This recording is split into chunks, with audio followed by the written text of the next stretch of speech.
સુરતના નાસીરનગરમાં ડિમોલેશન મામલે હાલ ખોખોની રમત ચાલી રહી હોય તેવું લાગી રહ્યું છે। તપાસ જેમની સામે છે તે તમામ અધિકારીઓ એકાએક રજા પર ઉતરી જતા અનેક સવાલો ઉઠી રહ્યા છે। નાસીરનગરના સમગ્ર ઘટનાક્રમમાં અધિકારીઓના રજાના નાટ્યક્રમને લઈને પણ અનેક સવાલો ઊભા થઈ રહ્યા છે। ડિમોલેશનના એક દિવસ પહેલા સેન્ટ્રલ ઝોનના ચીફ આશિષ નાયક 29 મેથી 7 જૂન પર રજા પર હતા। આ દરમિયાન વધારાનો ચાર્જ એડિશનલ સિટી ઇજનેર મહેશ ચાવડા પાસે હતો।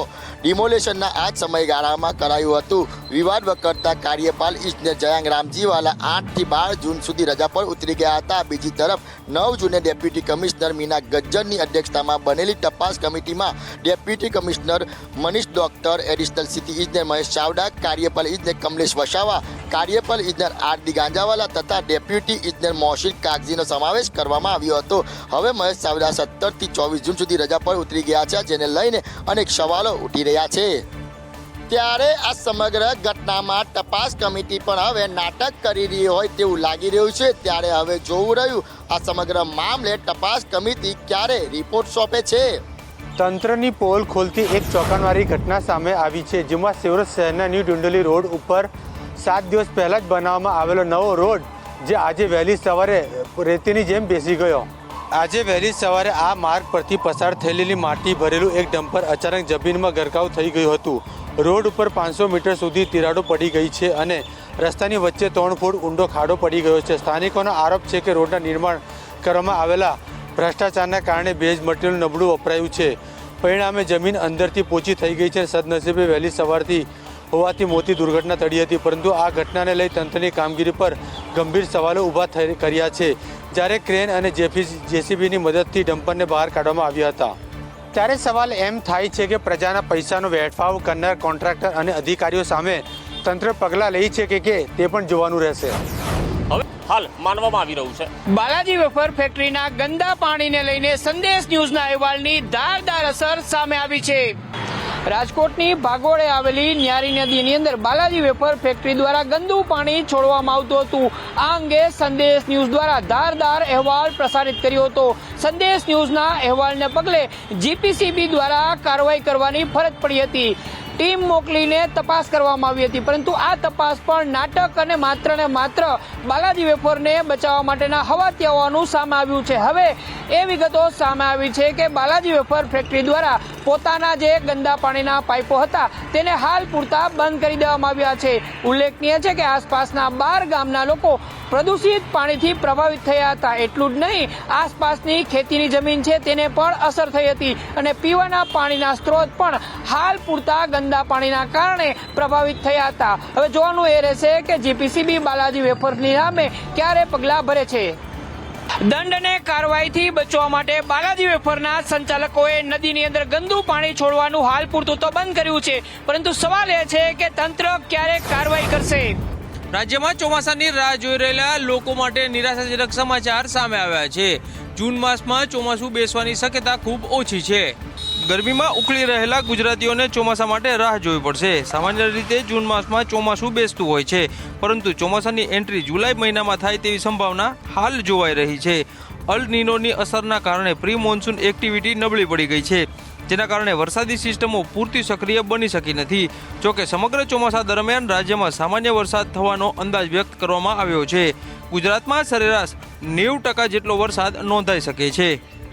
ચોમાસાના આગમનમાં થઈ રહેલા વિલંબના કારણે ખેડૂત સહિત સૌની ચિંતામાં વધારો થયો છે। ત્યારે ચોમાસું ક્યારે દસ્તક દે છે તેના પર સૌની નજર મંડરાયેલી છે। સ્માર્ટ સિટી રાજકોટમાં નળથી જળના દાવા પોકળ સાબિત થયા। રાજકોટને સ્માર્ટ સિટી કહેવામાં આવે છે, પરંતુ વાસ્તવિકતા એ છે કે આ સ્માર્ટ સિટીમાં 24 કલાક પીવાનું પાણી તો ઠીક છે, ક્યારેક તો 20 મિનિટ પણ પાણી નથી મળતું। રાજકોટમાં હજુ પણ ટેન્કર યુગ છે તે જોવા મળી રહ્યો છે, જેમાં 184 વિસ્તારોમાં ટેન્કર દ્વારા પાણી વિતરણ માટે 11 કરોડના ખર્ચની દરખાસ્ત છે તે મંજૂર કરવામાં આવી છે। વોર્ડ નંબર 1, 3, 4, 5, 6, 9, 16 અને 18માં પાણીના ટેન્કરો હજુ 2 વર્ષ માટે દોડશે।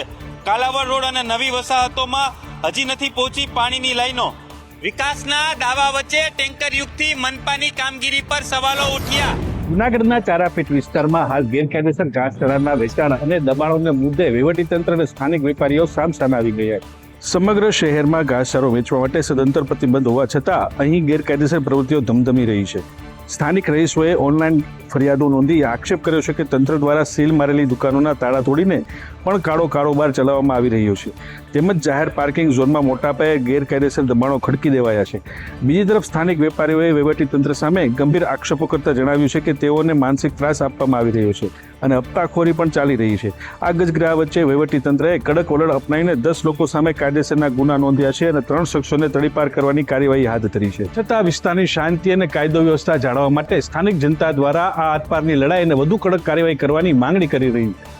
સુરત જિલ્લાની શેત્રુંજી નદીના પટમાંથી બેફામ રીતે ખનીજ ચોરી કરતા ખનીજ ચોરો ઉપર ભાવનગરની એલસીબીની ટીમે મોટી કાર્યવાહી કરી છે. ભાવનગર જિલ્લામાં શેત્રુંજી નદીના પટમાં થઈ રહેલ ગેરકાયદેસર રીતે ખનીજ ચોરીના મામલે ભાવનગરની એલસીબીની ટીમે ત્રાટકી હતી ને જેમાંથી એલસીબીની ટીમે દરોડા કરીને 97 લાખ રૂપિયાથી વધુનો મુદ્દામાલ છે તે પોલીસે જપ્ત કર્યો હતો. ભાવનગર જિલ્લાના શેત્રુંજી નદીના કાંઠા પર થઈ રહેલા ગેરકાયદેસર રેતી ચોરીના મુદ્દે અવારનવાર ફરિયાદો છે તે મળતી હોય છે. તેના અનુસંધાને ભાવનગરની લોકલ ક્રાઇમ બ્રાન્ચની ટીમે ગત રાત્રિના રોજ દરોડા પાડ્યા હતા અને 97 લાખ જેટલી રકમનો મુદ્દામાલ છે તે જપ્ત કરવામાં આવ્યો હતો, જેમાં હિટાચી મશીન, વોટરબાજ અને ટ્રક સહિતના મુદ્દામાલ છે તેને ઝડપી લેવામાં આવ્યો હતો. મહત્વનું કહી શકાય કે ભાવનગરનું ખાણ ખનીજ વિભાગ પણ આ મામલે ઊંઘતું ઝડપાયું હતું, કારણ કે જે કામગીરી ભાવનગરના ખાણ ખનીજ વિભાગે કરવાની હોય છે તે ભાવનગર પોલીસે કરતાં ખાણ ખનીજ વિભાગની પણ બેદરકારી છે તે સામે આવી હતી. ભાવનગરની લોકલ ક્રાઇમ બ્રાન્ચની ટીમે જે રીતે દરોડા પાડતા કહી શકાય કે ખનીજ માફિયાઓ છે તેમાં પણ ફફડાટ ફેલાયો હતો. બેફામ થયેલા ખનીજ માફિયાઓ જે શેત્રુંજી નદીમાંથી ગેરકાયદેસર રીતે રેતીનું ખનન કરી રહ્યા હોય છે ત્યારે તેની પાસે કાર્યવાહી કરીને 97 લાખથી વધુની રકમનો મુદ્દામાલ છે તે એલસીબીએ ઝડપ્યો છે. અમદાવાદ કોર્પોરેશનમાં સ્ટેન્ડિંગ કમિટીના ચેરમેનની ચેમ્બરમાં એક બેઠકની અંદર કોર્પોરેટર પતિ હાજર રહ્યા હોય તેવા વિડીયો વાયરલ થયા. અમદાવાદ મહાનગરપાલિકામાં મણિનગરના કોર્પોરેટરના પતિ બેઠકની અંદર હાજર હોય તે પ્રકારના ફોટો બીજેવાયએમ મણિનગર વિધાનસભા નામના ફેસબુક પેજ ઉપર પોસ્ટ કરવામાં આવ્યા છે અને સાથે એ પણ લખવામાં આવ્યું છે કે આ પતિરાજ અહીંયા ચાલી રહ્યું છે અને સાથે કેટલાક સવાલો પણ ઊભા કરવામાં આવ્યા છે. જો કે સ્ટેન્ડિંગ કમિટીની ચેમ્બરના આ ફોટો હોવાના કારણે સ્ટેન્ડિંગ કમિટીના ચેરમેને કહ્યું કે આ ઘટના છે એમાં સામાન્ય લોકો બેઠા છે, કોઈ બેઠક ન હતી. વિસ્તારના લોકો રજૂઆત માટે આવ્યા હતા અને એમના સાથે અધિકારીઓને પણ બેસાડવામાં આવ્યા હતા. અન્ય વિસ્તારના કાર્યકર્તાઓ પણ હાજર હતા. કોઈ ઓફિશિયલ બેઠક ન હતી. જે લોકોએ પોસ્ટ કરી છે એમની સામે પણ તેમને કહ્યું કે આમાં પોલીસ ફરિયાદ કરીશું અને જરૂર પડશે તો કાર્યવાહી કરશું. બીજેવાયએમ મણિનગર વિધાનસભાના જે સોશિયલ મીડિયા પર આ પોસ્ટ કરવામાં આવી છે, જો કે આ ખરેખર ઓથેન્ટિક પેજ છે કે કેમ તેને લઈને પણ હજુ સવાલ છે. પ્રદેશ સંગઠને હવે 30 વર્ષ બાદ નવો નિયમ લાગુ કર્યો છે. હવે વડોદરા મહાનગરપાલિકાના વિકાસના કામોમાં વડોદરા ભાજપ સંગઠનની બાદબાકી કરાઈ છે અને સ્થાયી સમિતિને આખરી સત્તા સોંપાઈ છે.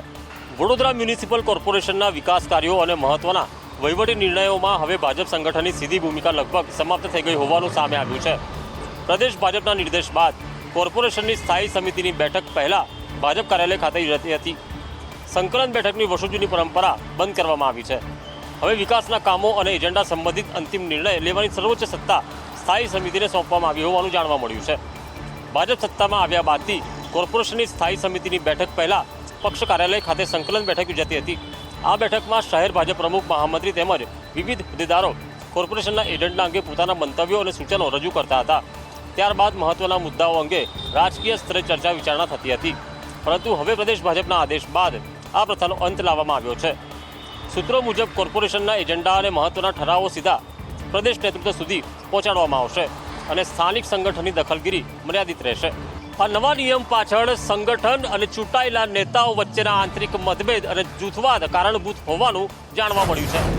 પૂર્વ મેયરના ગેરકાયદે બાંધકામમાં તંત્ર પાંગડું. નોટિસ આપી હોવા છતાં વધુ એક માળનું ચણતર કરાયું.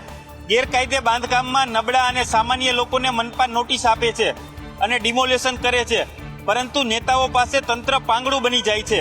શહેરના સામાકાંઠા વિસ્તારમાં વહીવટી તંત્ર દ્વારા શ્રી સરકાર કરાયેલી જગ્યામાં પૂર્વ મેયર નૈનાબેન પેઢડિયાના પતિ દ્વારા ગેરકાયદે કોમર્શિયલ બાંધકામ ખડકી દેવામાં આવ્યું હતું, જેમાં મનપાના ટાઉન પ્લાનિંગ શાખાએ બાંધકામ અટકાવવા માટેની નોટિસ ફટકારી હતી, પરંતુ એકાદ મહિના કામ બંધ રાખ્યા બાદ ફરી ચાલુ કરી દીધું હતું.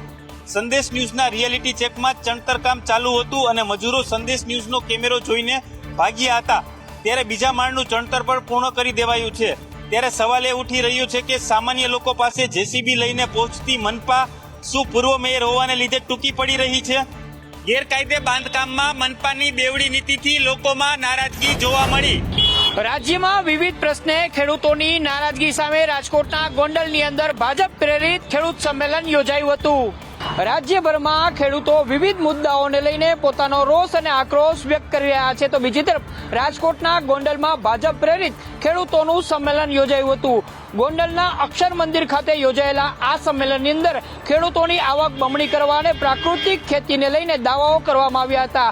આ સંમેલનની અંદર પ્રદેશ ભાજપ અધ્યક્ષ જગદીશ વિશ્વકર્મા ઉપસ્થિત રહ્યા હતા, તો સાથે સાથે કૃષિ મંત્રી જીતુભાઈ વાઘાણી પણ કાર્યક્રમમાં ઉપસ્થિત રહ્યા હતા. સાથે જ ગોંડલ અને રાજકોટ પંથકના વિવિધ સહકારી આગેવાનો પણ કાર્યક્રમમાં જોડાયા હતા. જોકે ખેડૂતોના આવતીકાલથી ઉપવાસ આંદોલન શરૂ થઈ રહ્યા છે. આ મુદ્દે કૃષિ મંત્રીએ કંઈ જ કહેવાનો ઇનકાર કરીને મૌન સેવાનું પસંદ કર્યું હતું. એક તરફ આવતીકાલથી ખેડૂતો ઉપવાસ ઉપર ઉતરી રહ્યા છે, બીજી તરફ આ જ મુદ્દે કંઈ પણ કહેવાનો કૃષિ મંત્રીએ ઇનકાર કર્યો હતો. સાવલી તાલુકાના લોટના ગામની દૂધ ઉત્પાદક મંડળીમાં લાખો રૂપિયાની નાણાકીય ગેરરીતિનો મામલો સામે આવ્યો છે. સાવલી તાલુકાના લોટના ગામની સ્થિત દૂધ ઉત્પાદક સરકારી મંડળીમાં નાણાકીય ઉચાપતનો ગંભીર મામલો સામે આવ્યો છે.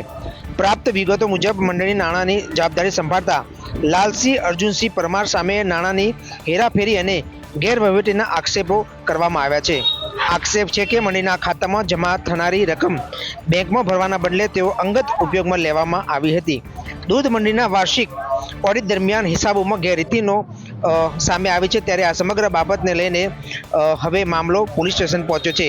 આ મામલે ઉપેન્દ્રસિંહ ચૌહાણ સાવલી પોલીસ મથકમાં ફરિયાદ નોંધાવી છે અને પોલીસે ગુનો દાખલ કરીને વધુ તપાસ હાથ ધરી છે. પોલીસ તપાસમાં કેટલા રૂપિયાની ઉચાપત થઈ છે અને આ સમગ્ર બાબતમાં કોણ જિમ્મેદાર છે, આમાં કોણની સંડોવણી છે, તે પોલીસ તપાસમાં બહાર આવશે. અત્યારે હાલ આ સમગ્ર બાબતને લઈને પોલીસ વિભાગ પણ સક્રિય થયું છે. આણંદના બોરસદમાં વાતાવરણમાં અચાનક પલટો આવ્યો હતો, જેમાં ભારે ઉકળાટ વચ્ચે વરસાદી છાંટા વરસ્યા. અમી છાંટણાથી લોકોને ગરમીમાંથી રાહત મળી. વાદળછાયા વાતાવરણ વચ્ચે વરસાદના અમી છાંટા વરસ્યા, જેમાં ગરમીથી ત્રસ્ત લોકોએ રાહતનો શ્વાસ લીધો હતો.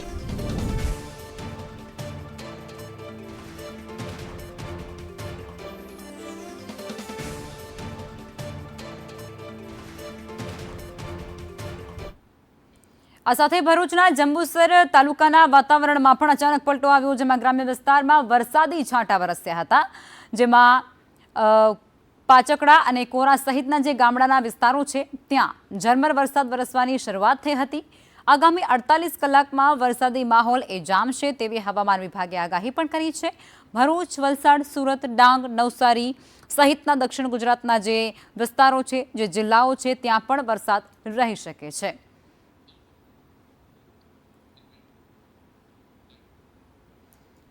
સાબરકાંઠાના ઈડર પંથકમાં પણ વાતાવરણમાં પલટો આવ્યો છે. વરસાદી ઝાપટાથી ગરમીમાંથી લોકોને રાહત મળી છે. ઈડર સહિત અનેક વિસ્તારોમાં વરસાદી ઝાપટા પડ્યા છે.